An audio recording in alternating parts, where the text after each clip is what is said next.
안녕하세요. 저는 아들 둘을 둔 60대 여자입니다. 젊었을 때는 경제적으로 힘들어 고생을 많이 했었습니다. 하지만 남편이 하는 사업이 뒤늦게 잘 돼서 이제는 경제적으로도 여유가 생겼어요. 그리고 아들 둘도 각자 자기 앞가름하며 잘 살고 있어서 내가 젊었을 때 고생했는데 나이 들어서는 복이 있구나 생각하며 매사 감사한 마음으로 살고 있습니다.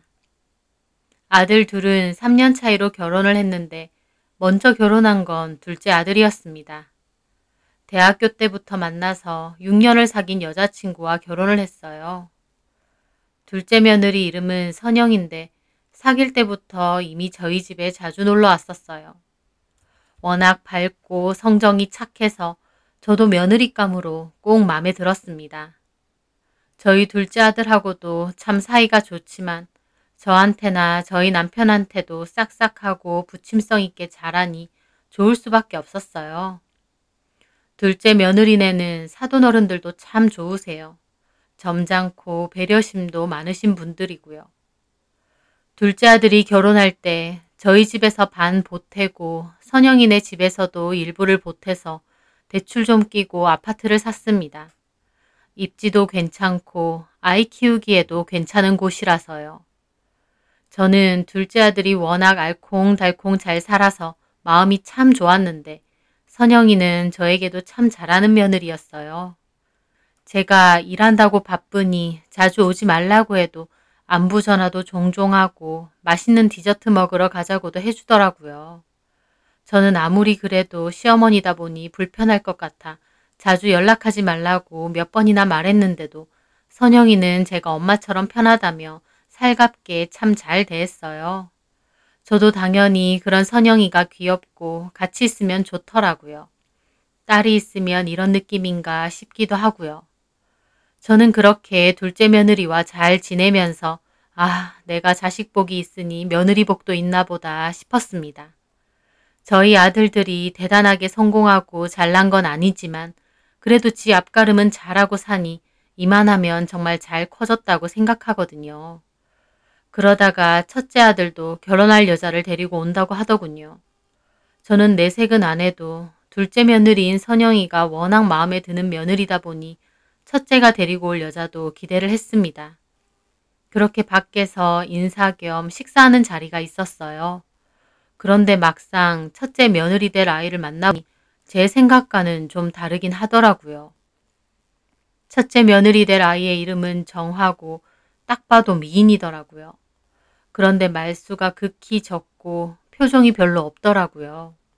처음엔 성격이 좀 내성적인가 보다 했습니다.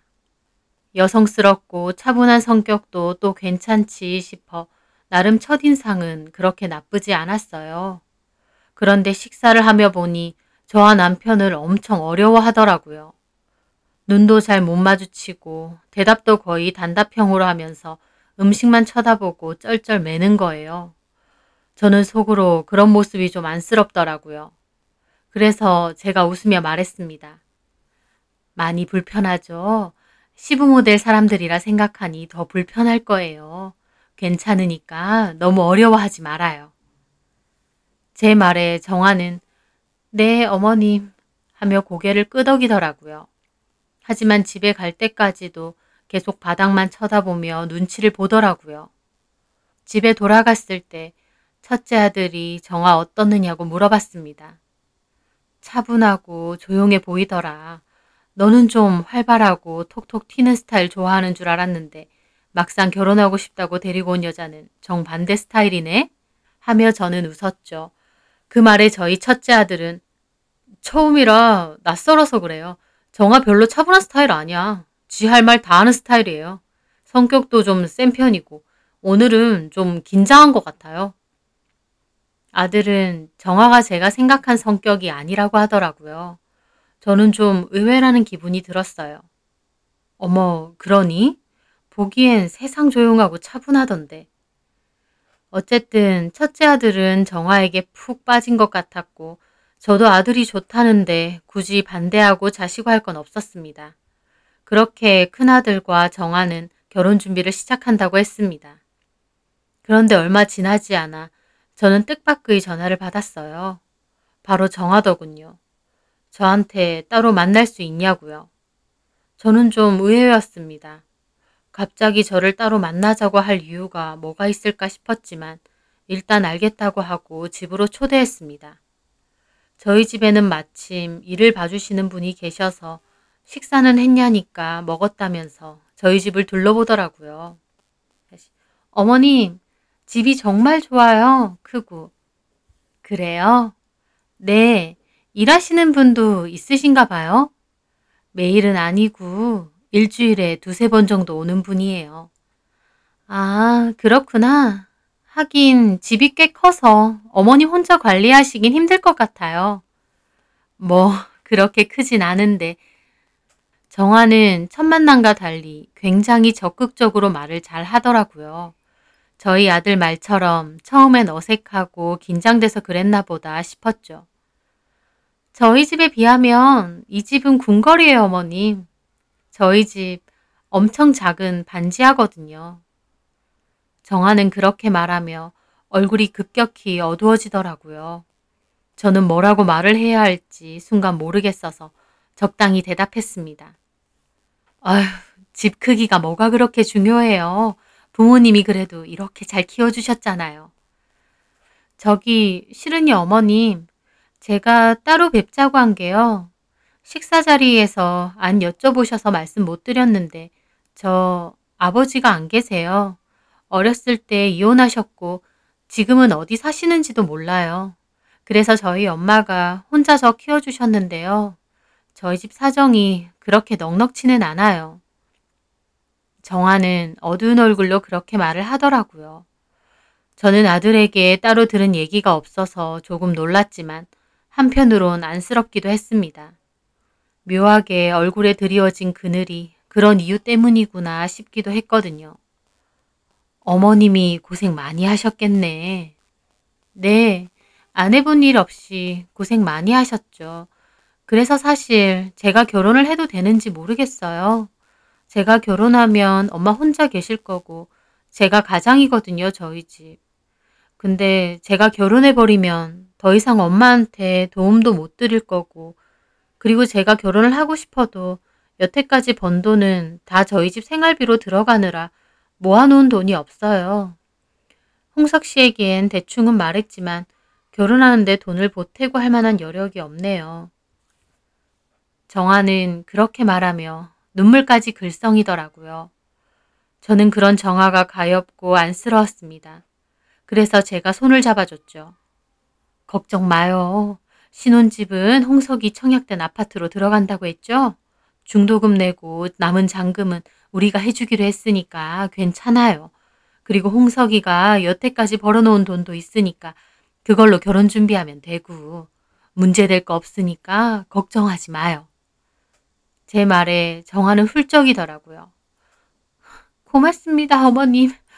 근데 제가 저희 엄마 생각하면 이렇게 저만 결혼하고 떠나도 되나 모르겠어요.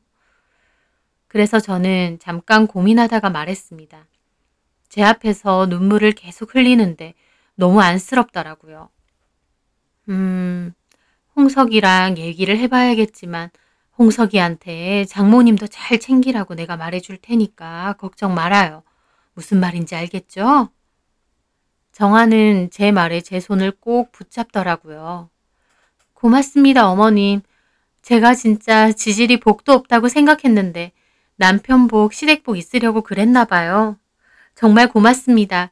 이렇게 착하신 분이 제 시어머니라니 너무 좋아요. 저 진짜 잘할게요. 홍석이랑 행복하게 잘 살아주면 그걸로 된 거야. 네, 어머님. 그리고 말 편하게 하세요. 저 이제 큰 며느리 될 사람이잖아요. 편하게 딸처럼 생각해 주세요. 어머님 아들밖에 없으셔서 딸 있는 느낌 뭔지 모르시잖아요. 제가 어머님 딸 해드릴게요. 그러면서 정화는 애교 가득하게 웃더라고요. 긴장해서 눈도 못 마주쳐 하던 첫인상과는 좀 다른 모습이라 놀라긴 했는데 그래도 정화가 너무 살갑게 대하니 또 좋더라고요.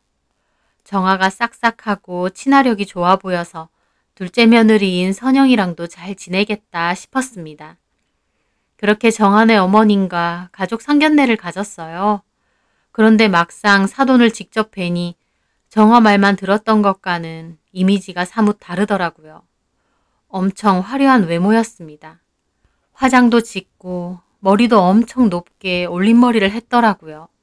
게다가 옷이나 가방도 엄청 화려한 색깔의 명품이었고요. 자식 상견례니까 신경 써서 오셨을 거지만 제가 정화에게 들었을 때 근근히 안 해본 일 없이 살아왔다고 하는 모습과는 좀 다르긴 하더라고요. 하지만 그런 것도 어떻게 보면 편견이다 생각했습니다. 그런데 막상 대화를 나눠보니 사돈은 성격도 보통은 아닌 것 같더라고요. 저희 정화 정말 예쁘죠? 어딜 가면 미인이란 소리 꼭 들어요. 정화 예쁘죠? 키도 크고. 저 닮아서 그래요. 저도 외모 덕에 젊었을 때 꽤 날렸거든요. 사돈의 말에 저와 남편은 조금 머쓱한 기분으로 웃으며 말했습니다. 예, 사돈도 정말 미인이세요. 정화가 사돈을 닮은 것 같아요. 사실 우리 정화가 워낙 예뻐서 의사니 변호사니 쫓아다닌 남자 많거든요. 근데 우리 정화가 또 애가 순진하고 착해 빠졌어요. 사랑밖에 모른대. 그래서 이서방이랑 자기는 결혼을 꼭 하겠다네요. 저는 사돈의 말이 좀 묘하게 들렸습니다. 의사니 변호사니 줄을 서는데 순진하고 착해 빠져서 다소 떨어지는 저희 아들이랑 결혼한다는 말인가 싶더라고요. 저희 아들 회사도 좋고 외모도 나쁘지 않거든요. 하지만 저희 부부는 그냥 그렇느냐고 웃었죠. 어쨌든 이렇게 결혼하니 잘 살았으면 해요. 이서방, 우리 정아 고생시키지 말게. 고생시키면 도로 데리고 올 거니까. 예, 장모님, 걱정 마세요. 그렇게 상견례도 하고 결혼 준비도 빠르게 진행됐습니다. 저희 집에서는 첫째네가 들어갈 아파트 잔금도 내줬고요. 그리고 정아가 저에게 부탁한 부분에 대해서 큰아들하고 얘기를 해보니 안 그래도 결혼하면 장모님에게 생활비를 좀 드려야 될 것 같다고 했어요. 결혼하면서 정아는 바로 임신할 거라고 직장도 그만둔 상태라 저희 아들이 돈을 보내줘야 되는데 아무리 저희 아들이 대기업 다닌다고 해도 이제 외벌인데 처가댁에 생활비까지 드리면 좀 힘들 것 같더라고요. 그래서 제가 남편과 상의 끝에 저희 집에서 아들에게 100만 원씩 매달 보내주기로 했습니다. 장모님 생활비는 그걸로 드리고 네가 버는 돈은 잘 저금하라고요. 나중에 아기 태어나고 하면 돈 많이 드니까 지금 잘 모아두라고 했습니다. 큰아들은 너무 고마워하더라고요. 그러면서 통장은 다 정아가 맡기로 했다고 그렇게 전한다고 했습니다. 그 과정에서 큰아들네만 100만 원씩 보내주기로 했다는 걸 둘째네가 알면 너무 섭섭할 것 같더라고요. 그래서 둘째 선영이를 따로 불러서 이런 말을 알렸습니다. 선영이는 전혀 섭섭할 거 없다고 하더라고요. 저는 섭섭치 않게 생각해주는 선영이가 고마워서 가방을 하나 사줬습니다. 선영이가 한사코 거절했는데 제가 괜찮다며 선물로 줬어요. 그렇게 첫째까지도 결혼을 하게 되었습니다. 그런데요, 시간이 지나면서 뭔가를 바라고 해준 건 아니지만 저도 사람인지라 한편으론 좀 섭섭한 마음이 들기 시작하더라고요. 왜냐면 첫째에게 매달 100만 원씩 생활비도 지원해주고 그 외에 한 번씩 첫째와 둘째네 집에 일하는 사람도 보내줬어요. 그분들이 워낙 전문가라 집안에서 안 보이는 부분까지 청소를 엄청 깨끗하게 해주시거든요. 며느리들 힘들까봐 제가 그렇게 보낸 거죠. 둘째는 그런 걸 너무 고마워도 하고 본인도 잘하려고 노력했어요. 그런데 반면 첫째네는 명절 때 한 번 오고 일절 오거나 연락하는 일이 없는 거예요. 두어 달간은 생활비 보냈을 때 고맙다는 연락이 왔습니다. 하지만 그 후로는 전혀 그런 게 없더라고요. 아, 그때 한 번 전화가 왔네요. 제가 생활비 보내기로 한 날 깜빡해서 못 보냈더니 어머님, 아직 입금 안 해주신 것 같아요. 아이고, 내가 요새 정신이 없어서 깜빡했다. 지금 보낼게. 네, 어머님. 그리고 전화를 끊더라고요. 저는 돈을 보내면서도 기분이 묘하더라고요. 아무리 제가 좋은 마음으로 먼저 생활비를 보내드린다 했지만 무슨 맡겨놓은 돈 찾는 것처럼 하더군요. 저한테 미안해하거나 고마워하는 게 아니라 왜 입금을 안 했냐는 식으로 묘하게 띠껍게 말을 하는 말투까지도 거슬렸습니다. 내가 너무 예민하게구나 싶으면서도 말이라도 돈 주기 전엔 저한테 잘하겠다느니 딸처럼 생각하라느니 해놓고 결혼하고 나니 코빼기도 보기 힘든 걸 보자면 좀 그렇더라고요. 어쩌다 큰아들이 온다 해도 정아가 몸이 좀 안 좋다며 혼자만 집에 오더라고요. 처음엔 걱정했는데 지나고 보니 일부러 안 오는 것 같았어요. 수시로 오라는 것도 아니고 저나 남편의 생일이 있거나 어쩌다 몇 달에 한 번 밥이나 먹자고 연락하는 것도 잘 안 왔습니다. 게다가 저희 집 제사가 있어요. 제사를 1년에 딱 한 번만 하거든요. 선영이는 회사 마치자마자 아들이랑 와서 일을 거들었는데 정작 집에 있는 정아는 올 생각을 안 터군요. 그리고 제사 음식을 다 만들어 가니 그제야 슬그머니 오는 겁니다. 저는 좀 괘씸하더라고요. 정아야, 너 오늘 제사인 거 몰랐니? 혹시나 해서 어제 문자도 했잖아. 어머님, 제가요. 급한 일이 있었어요. 그게 뭔데? 정아는 의기양양하게 가방에서 사진 하나를 꺼내더라고요. 태아 사진이었습니다. 저는 깜짝 놀랐습니다. 옆에 있던 선영이도 깜짝 놀라더라고요. 형님, 임신하셨어요? 오늘 병원 갔다 왔어요. 그래서 늦은 거고요. 저는 기쁘더라고요. 첫 손주가 생긴 거였어요. 그래서 늦었다는 정아도 이해했습니다. 가족들이 모두 진심으로 기뻐했어요. 그리고 정아는 임신 초기엔 절대 안정이라고 했다면서 저희 집에는 당분간 못 올 거라고 하더군요. 저는 그 말을 듣고 좀 황당했습니다. 온 적이 없는데 더 못 온다고 아예 쐐기를 박더라고요. 그래서 알아서 하라고 했어요. 그러고 제사 지내고 식사도 하는데 정말 손 하나 까딱 않고 거실에만 있더라고요. 저희 집은 아들들도 일을 거들고 남편도 많이는 아니더라도 어느 정도 집안일을 하는 분위기입니다. 그 와중에 정아 그 애만 나오지도 않은 배를 만지며 소파에 떡하니 앉아서 과일을 먹고 있더라고요. 임신했다니까 조심해야지 하면서도 속으론 생각보다 뻔뻔한 구석이 있구나 생각했습니다. 그런데 하루는 집에 좋은 소고기가 선물로 들어와서 첫째 아들에게 식사하러 오라고 했어요. 역시나 큰아들만 왔는데 아들이 그러는 거예요. 근데요, 엄마, 정아 임신도 했는데 뭐 없어요? 저는 좀 놀랐습니다. 저희 아들이 저런 말을 엄마에게 다 하는구나 싶었거든요. 월급 받으면 부모님 먼저 챙기던 앤데 도리어 저희 보고 먼저 뭐 없냐고 묻더라고요. 저는 일부러 웃으며 장난치듯 말했죠. 홍석아, 너 엄마 아빠한테 뭐 맡겨놨니? 아, 아니에요. 죄송해요. 저는 웃으며 말했어요. 나중에 아기 태어나면 그때 좀 해줄게. 너 요새 살림이 좀 어렵나 보다? 그런 건 아니고요. 이것도 나중에 한 사실이지만 정아가 아들에게 말하라고 시켰다더군요. 임신했는데 왜 아무것도 없냐고 아들을 들들 볶으면서요. 그런데 그맘때쯤 저희 집에 또 경사가 생겼습니다. 둘째 선영이도 아이를 가진 거였죠. 가족 모두 기뻐했습니다. 첫째와 둘째 며느리 모두 임신을 한 거였으니까요.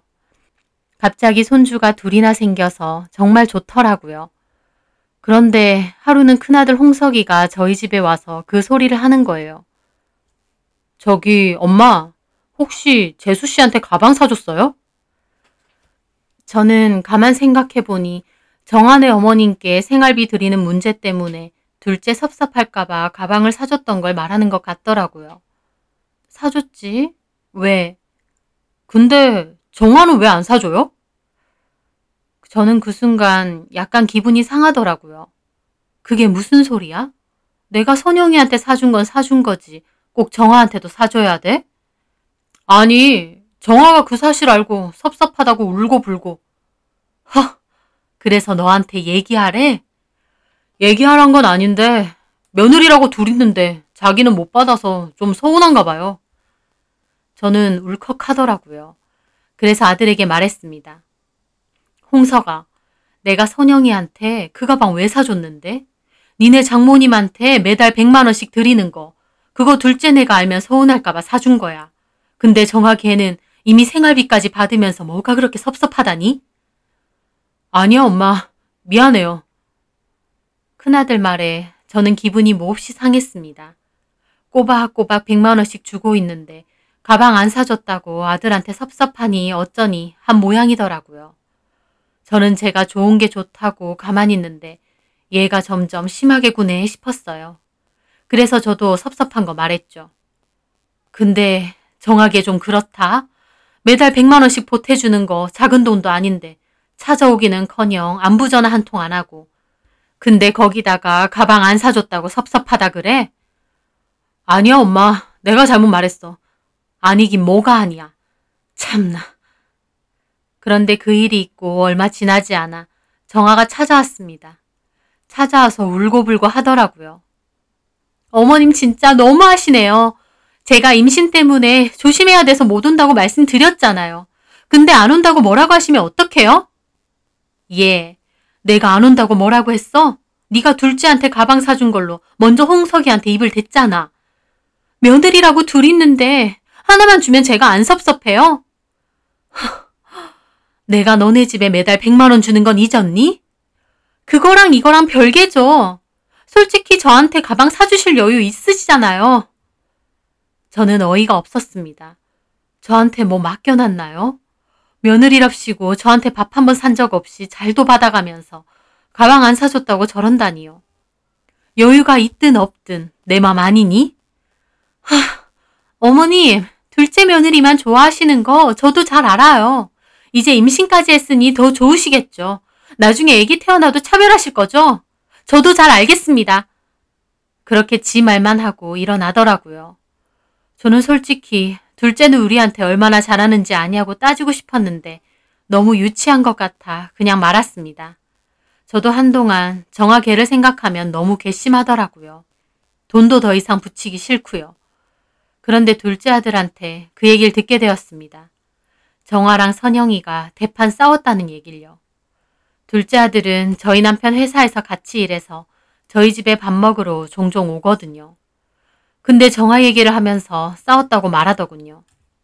아니, 임산부 둘이서 싸웠단 말이야? 치고받고 싸운 건 아닌데 어쨌든 형네 당분간은 안 보려고요. 무슨 일인데? 형수 진짜 좀 이상한 것 같아. 내가 결혼 전에도 느꼈지만. 왜? 아니, 형이 형제들끼리 밥이나 먹자고 하는 거예요. 그래서 우리 집에 모였단 말이에요. 근데 형수가 우리 집 와서는 선영이한테 이 집은 얼마냐, 어머님 아버님이 얼마나 해줬느냐 꼬치꼬치 묻는 거예요. 게다가 선영이한테 여태까지 임신 안 했으면서 왜 자기가 임신하니까 따라하냐는 거예요. 따라해? 임신을? 예, 자기가 임신한 거 보고 따라한 거 아니냐고. 나 참. 아니 결혼도 우리가 먼저 했고 형네 결혼 전부터 슬슬 임신 준비한다고 했던 거 아시죠? 근데 따라하긴 뭘 따라해. 그리고 임신이 따라한다고 되는 거예요? 어쨌든 형수가 엄청 무례하게 말하더라고요. 틱틱거리면서. 그래도 선영이는 그냥 좋게 좋게 말했거든요. 근데 나중에 보니까 둘이서 주방에서 심하게 싸우는 거예요. 선영이도 웬만하면 화 안 내는 거, 선영이도 웬만하면 화 안 내거든요. 아시잖아요. 근데 막 화를 내고 있길래 형이랑 나랑 가서 말리다가 형이랑 나까지 싸우게 된 거야. 뭐라고 하면서 싸우던데. 형수가 선영이 보고 너네 집 좀 산다고 유세 떠냐면서 착한 척 그만하라고 역겹다고 막 그러더라고요. 저는 기함했습니다. 그런 소리를 했다니요. 뭐? 그런 소리래? 예.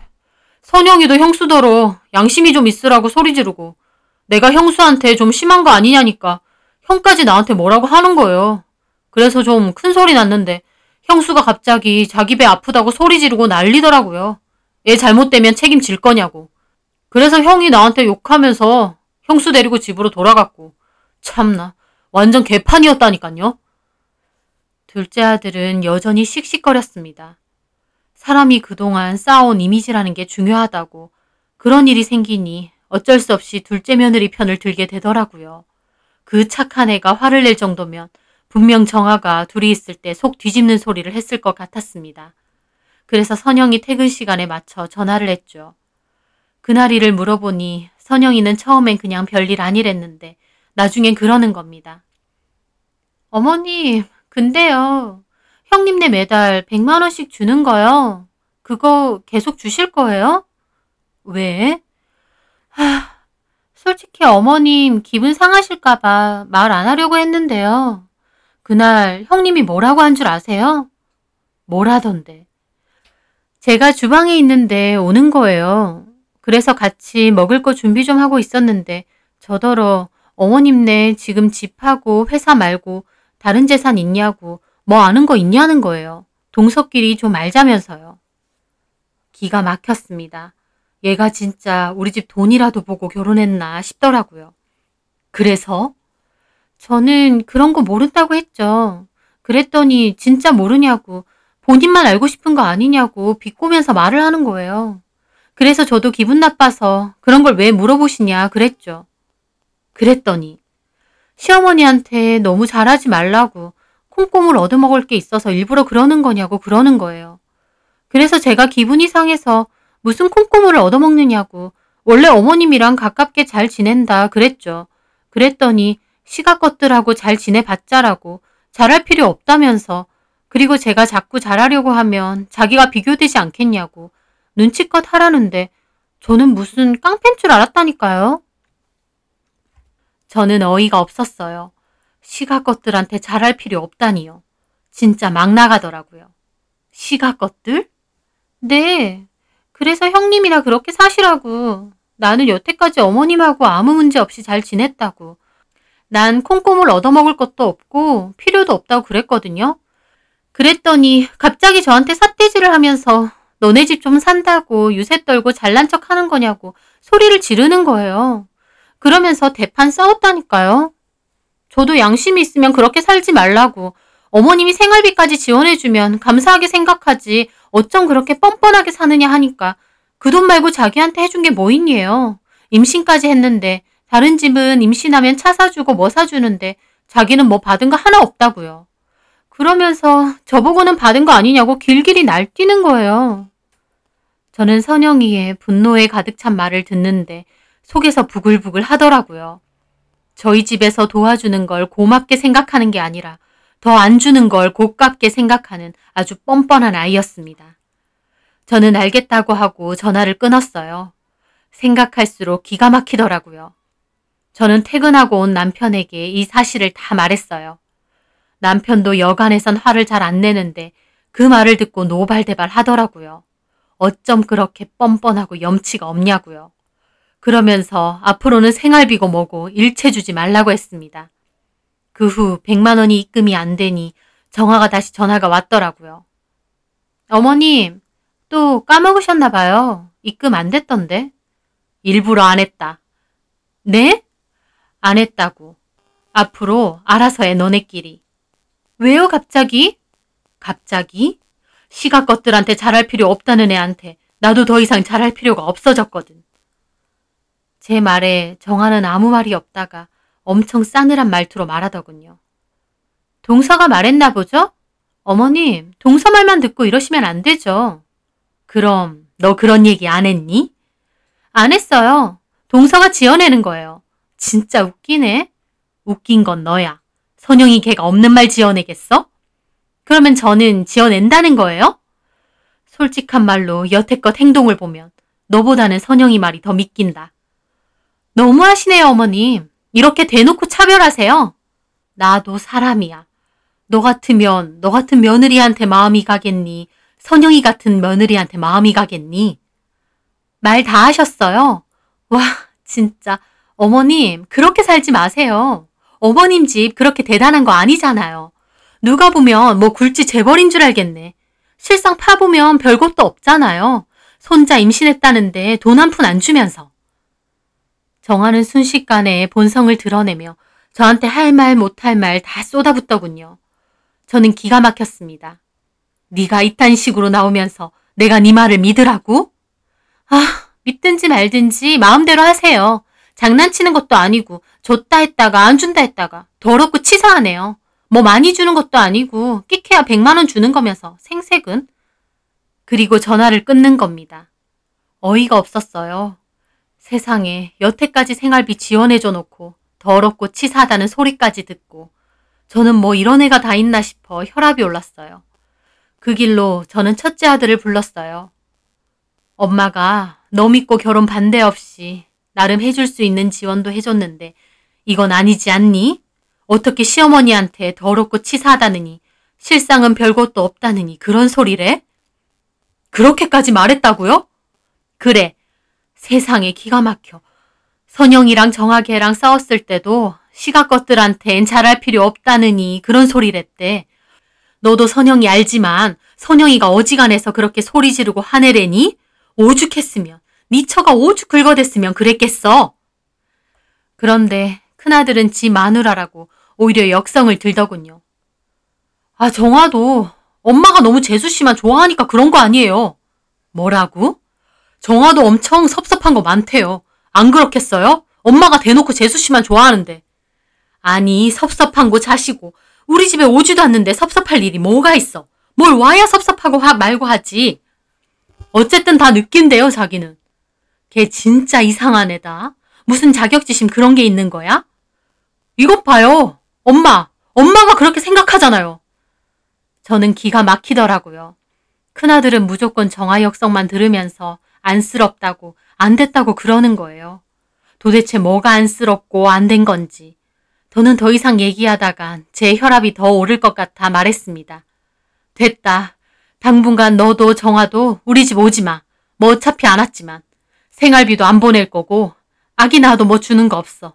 앞으로 일체 아무것도 주는 거 없다. 엄마 왜 이래요 진짜. 뭘 왜 이래? 뭐 맡겨놨어? 그만 좀 해 너도. 너 이렇게 뻔뻔했니?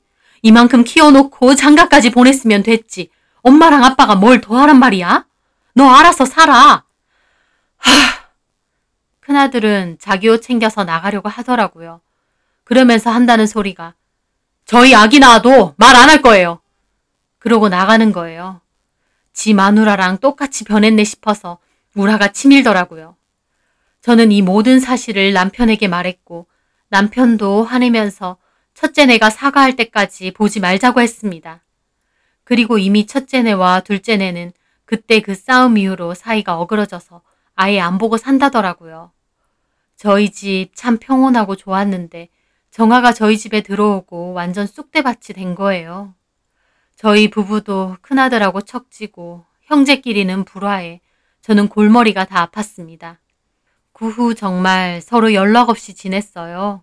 그렇게 시간은 금방 흘러 둘째네는 아이를 낳았어요.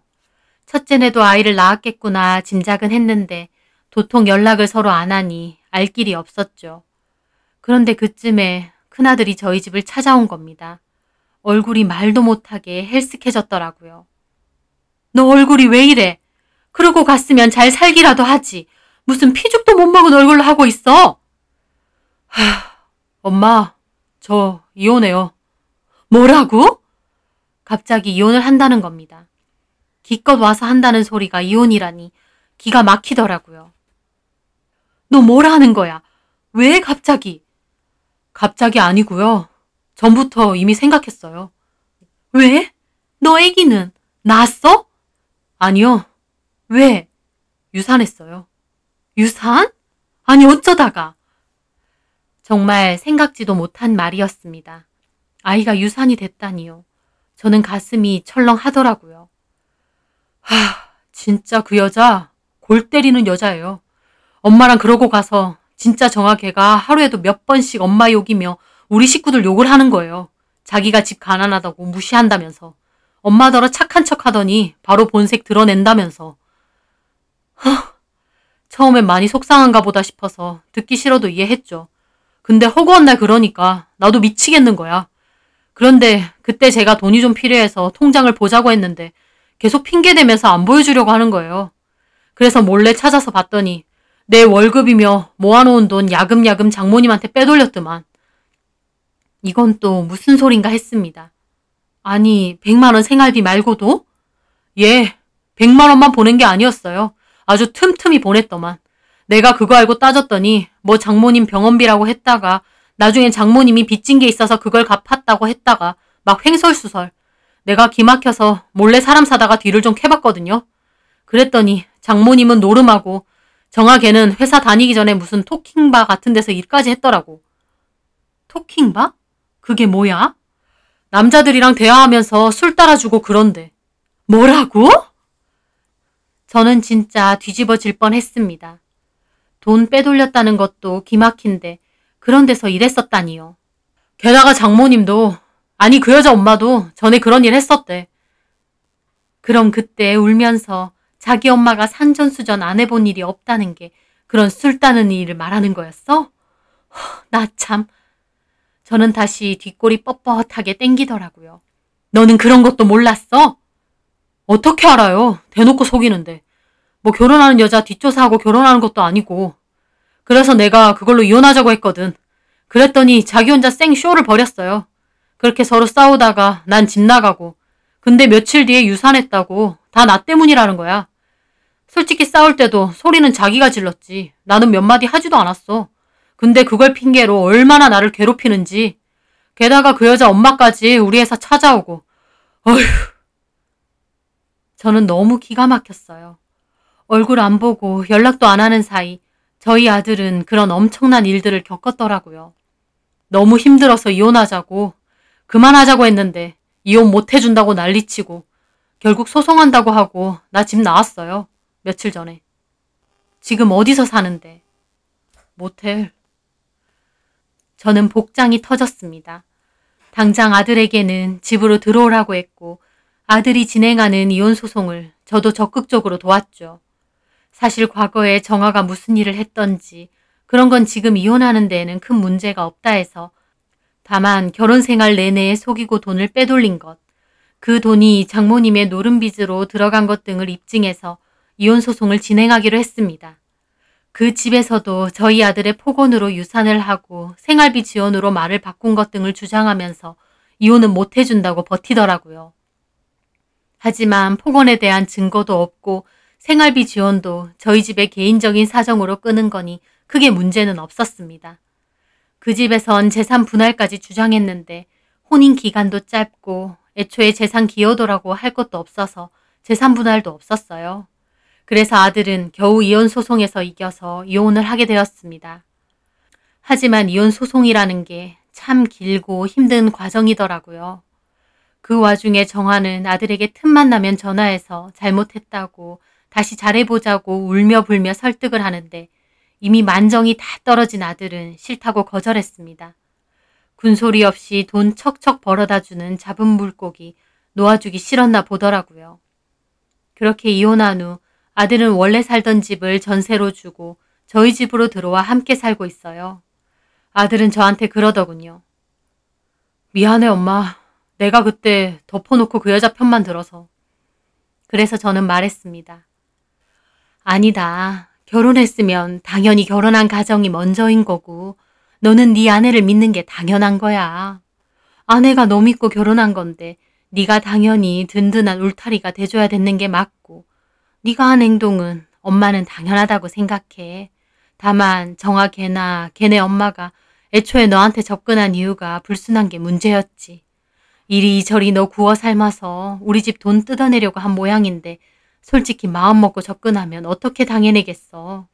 네가 뒤늦게라도 눈치채고 이렇게 정리했으니 다 된 거다. 살다 보면 별의별 일 다 있어. 이혼이 간단한 일도 아니지만 그렇다고 뭐 엄청 큰 일도 아니야. 이렇게 털어내고 다시 살면 돼. 제 말에 아들은 고개를 끄덕이며 한참이나 생각에 빠져 있더라고요. 사랑하고 믿었던 여자이니만큼 아들도 한동안 마음이 많이 복잡한 것 같았습니다. 그렇게 한동안 마음고생으로 살이 많이 빠졌는데 저희 집에서 다시 잘 지내며 마음을 추스르니 다시 예전의 씩씩하고 건강한 아들로 돌아오더라고요. 그렇게 시간이 지났는데 정아 그 애가 또 아들에게 전화가 와서 자기가 잘못했다고 한 번만 만나자고 그러더랍니다. 나중에 주변에서 들은 말로는 정아가 다른 남자도 만나보려고 했다는데 잘 안 돼서 아들한테 또 매달리는 거라고 하더라고요. 아들은 지긋지긋하다면서 번호도 차단해버렸습니다. 이제는 다 끝난 인연이지만 그애도 제발 알았으면 좋겠습니다. 자기 집이 가난해서 자격지심이 많고 다른 사람의 호의까지도 다 고깝게 여겼던 것 같은데 진짜 가난한 건 본인 집이 아니라 본인 마음이라는 것을요.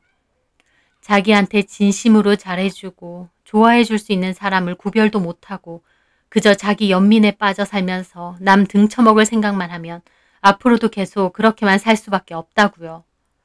불행이나 시련은 누구에게나 닥칠 수 있다고 생각해요.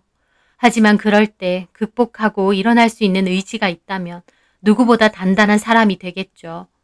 저는 아들에게도 이 또한 다 경험이고 이런 힘든 일을 겪음으로써 또 알아가는 게 있다고 말하고 싶습니다. 제 사연 들어주셔서 감사합니다.